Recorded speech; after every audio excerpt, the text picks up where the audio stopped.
Hi, my name is Avinash and I'll show you how Atlas engine works. So once you add your project and open it, Atlas detects all the branches you have.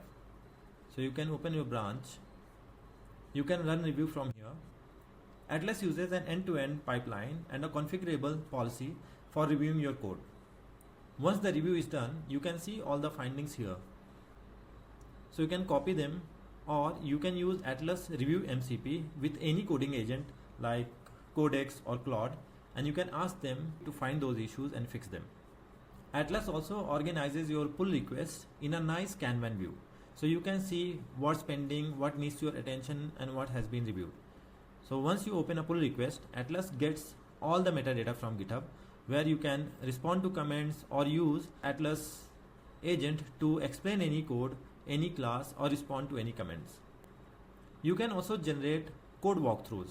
So that way it makes it very easy to review a code in a logical step-by-step flow. It's almost like learning from a tutorial. You can download Atlas from atlasengine.dev.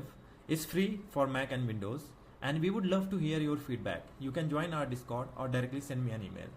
Thank you.